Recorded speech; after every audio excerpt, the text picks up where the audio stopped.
Dear viewer, আপনাদের সকলকে আইডিবিডি 360 এর পক্ষ থেকে স্বাগতম। আপনাদের সাথে আমি আছি হৃদয়, প্রতিবারের মতো একটি নতুন ভিডিও টিউটোরিয়াল নিয়ে। আজকের ভিডিওটি হবে ওয়ার্ডপ্রেসের কিছু সাধারণ টিপস, যেগুলোর মাধ্যমে আপনারা ওয়ার্ডপ্রেসটিকে সহজে অ্যাক্সেস করতে পারবেন।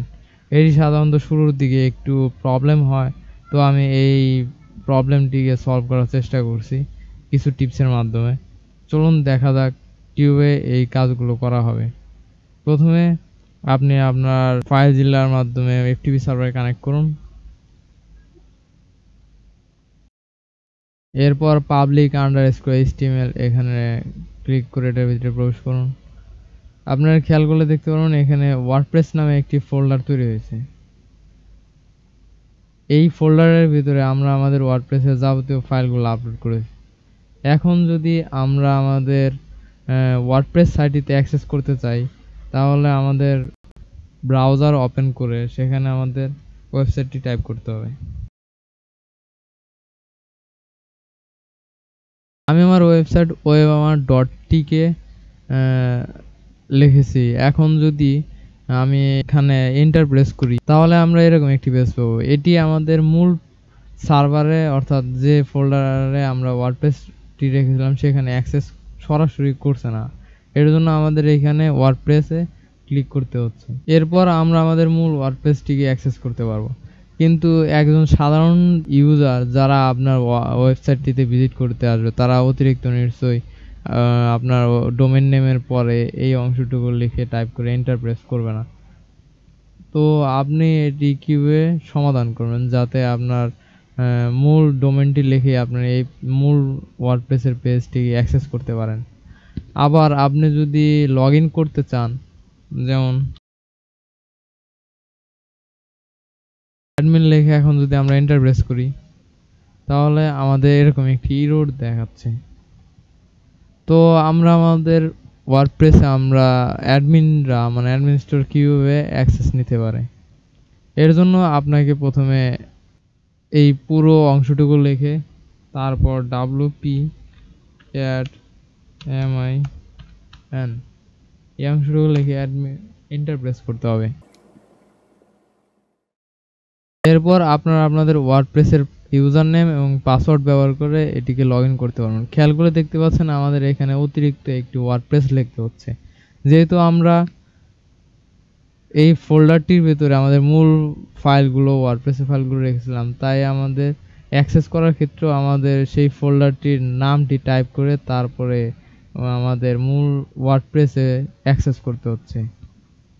তো এটি আমরা কিভাবে চেঞ্জ করব যাতে আমরা সহজেই আমাদের ডোমেন নেমটি টাইপ করে আমাদের যাবতীয় অ্যাক্সেস নিতে পারি। এর জন্য আপনাদের যা করতে হবে, আমি ব্রাউজারটিকে মিনিমাইজ করে রাখছি। প্রথমে আপনার ওয়ার্ডপ্রেস এই ফোল্ডারটিতে আমরা প্রবেশ করছি। এখানে আমাদের যাবতীয় ফাইল আছে, আপনারা জানেন নিশ্চয়ই। এরপর এখান থেকে আপনারা একটি ফাইল খুঁজবেন index.php। এটি অবশ্য শুরুর দিকে পেয়ে যাবেন। এটিকে আপনারা টেনে ধরে নিয়ে ডেস্কটপে ছেড়ে দিন, তাহলে এই ফাইলটি এখানে ডাউনলোড হয়ে আপনার ডেস্কটপে চলে আসবে। এটিকে আমরা নোটপ্যাড প্লাস প্লাসের মাধ্যমে ওপেন করছি। আপনারা এরকম একটি কিছু কোড দেখতে পাবেন।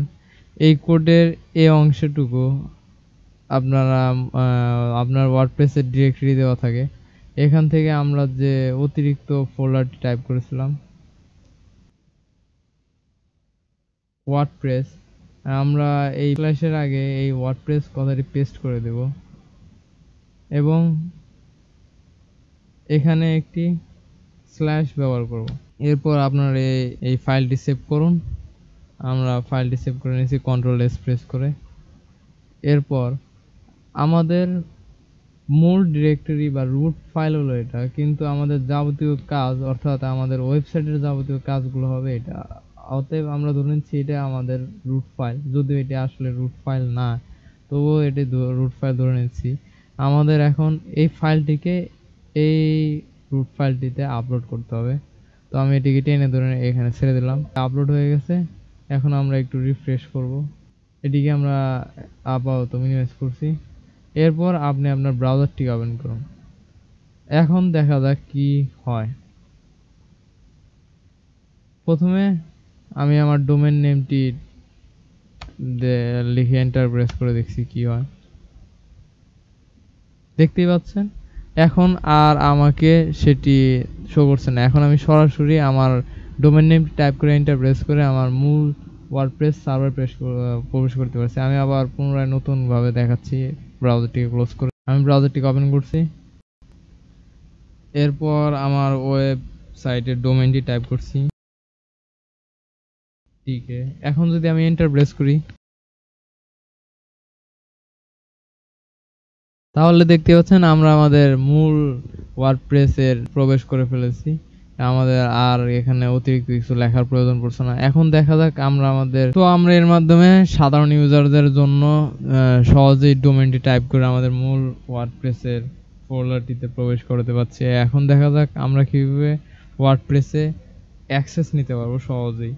তো এর জন্য আপনাদেরকে প্রথমে ওয়ার্ডপ্রেসে লগইন করে তারপর সেখান থেকে কিছু সেটিংস পরিবর্তন করতে হবে। আমি রিকল করব এটি না করার জন্য, কারণ কিছু হ্যাকাররা আপনার যদি মূল ডিরেক্টরিতে সহজেই অ্যাক্সেস নিতে পারে আর সেটা যদি তারা জানতে পারে যে আপনি কোন ডিরেক্টরিতে ওয়ার্ডপ্রেস ফাইলগুলো আপলোড করেছেন, তাহলে সেটা আপনার সাইটটির জন্য হানিকর হবে। তবু আমি আপনাদের দেখেছি কিভাবে আপনারা ওয়ার্ডপ্রেস অ্যাক্সেস করেন। আমি আপাতত দেখাচ্ছি। যদি প্রথম পর্যায়ে যদি আমরা এটি ব্যবহার করি তাহলে কি হতে পারে।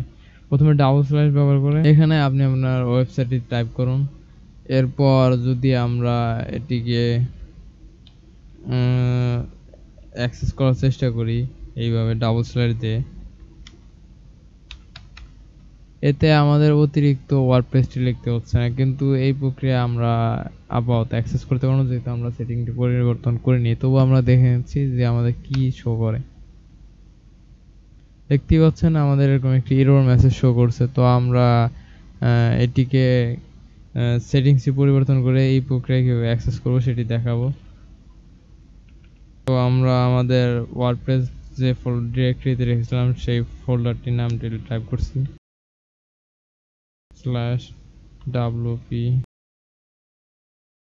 admin আমার ওয়ার্ডপ্রেস .in। আমি আপনাদের রিকল করব আপনারা এই সেটিংটি চেঞ্জ না করার জন্য, কারণ হ্যাকার যদি জানতে পারে যে আপনি কোন ডিরেক্টরিতে আপনার ওয়ার্ডপ্রেসটি ফাইলগুলো রেখেছেন, তাহলে সে হয়তো আপনার ওয়েবসাইটটি নিজের দখলে নিতে পারে।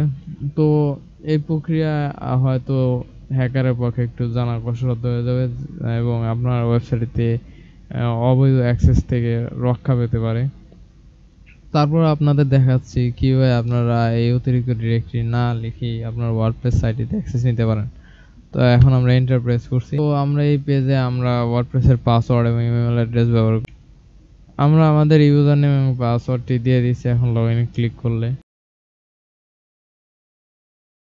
আমরা এরকম একটি পেজ পেয়ে যাব। এই পেজ থেকে আপনারা সেটিং অপশনে ক্লিক করবেন। এরপর আপনারা দেখতে পাচ্ছেন এখানে লেখা আছে সাইট অ্যাড্রেস ইউআরএল। এখানে আপনারা যে ডিরেক্টরি দেখতে পাচ্ছেন এটি পুরো অ্যাড্রেসটি, যার মাধ্যমে আপনার ওয়েবসাইটে অ্যাক্সেস আসবে। তো আপনি এখান থেকে চাইলে এইটুকু যদি ডিলিট করে দেন, আমরা এখান থেকে এইটুকু ডিলিট করে দিচ্ছি। এরপর একটু নিচে এসে সেভে ক্লিক করুন। আমাদের এটি সেভ হয়ে গেছে। এখন আপনি সহজেই এই ওয়ার্ডপ্রেস অংশটুকু না লিখেই আপনার সাইটটিতে আপনি নিজে অ্যাডমিন অ্যাক্সেস নিতে পারেন। এর জন্য আপনাদের যা করতে হবে, আপনার সাইটটি টাইপ করে ডাবল স্ল্যাশ ব্যবহার করে wp অ্যাডমিন লিখে এন্টার প্রেস করুন। তাহলে দেখতে পাচ্ছেন আপনি আপনার সাইটটিতে সহজেই অ্যাক্সেস নিয়ে যেতে পারছেন এবং এর জন্য অতিরিক্ত দেওয়ার প্রয়োজন। অতএব এই প্রক্রিয়া যদি আপনার চালু থাকে তাহলে হ্যাকার অবশ্যই এইভাবে ডাবল স্ল্যাশ ব্যবহার করে আপনার ওয়েবসাইটটিতে অ্যাক্সেস নিতে পারবে সহজেই। তো আমি বলবো এই প্রক্রিয়াটি না করার জন্য। তো আমি আপাতত এটি ডিফল্ট অবস্থায় রেখে দিচ্ছি। আমি উপরের থেকে ওয়ার্ডপ্রেসটি কপি করে নিয়ে এখানে স্ল্যাশ ব্যবহার করে আমার সেই ডিরেক্টরি পেস্ট করে দিচ্ছি এবং এখানে সেভ দিয়ে দিচ্ছি। আমরা চাই না যে কেউ আমার ওয়েবসাইটে অ্যাক্সেস নিক, তবু কিন্তু আমরা চাই যে আমাদের ওয়েবসাইটে ইউজাররা যেন শুধু ডোমেইন নেম ব্যবহার করে আমাদের ওয়েবসাইটটিতে অ্যাক্সেস নিতে পারে, মানে কোনো প্রকার এডিটিং অ্যাক্সেস বাদে শুধুমাত্র রিড অ্যাক্সেস তারা পায়। এই প্রক্রিয়ার জন্য আমরা পূর্বে যে প্রক্রিয়াটি দেখেছিলাম, মানে কিভাবে আপনারা এখানে ইন্ডেক্স ফাইলটি পেস্ট করবেন এবং এটিকে এডিট করবেন, এডিট করে সেটিকে কোথায় রাখবেন, এই প্রক্রিয়ার মাধ্যমে আপনারা ইউজারদের এই সুবিধাটুকু দিতে পারেন। তবে অ্যাডমিন অ্যাক্সেসের জন্য আমি বলবো যে এটি পরিবর্তন না করার জন্য। তো এই প্রক্রিয়া আপনারা আপনাদের ওয়েবসাইট থেকে একটু বেশি সিকিউর তৈরি করতে পারেন। তো আজ এ পর্যন্তই। পরবর্তী নতুন কোনো ভিডিও টিউটোরিয়াল নিয়ে আপনাদের সাথে হাজির হব। সে পর্যন্ত ভালোই থাকবেন।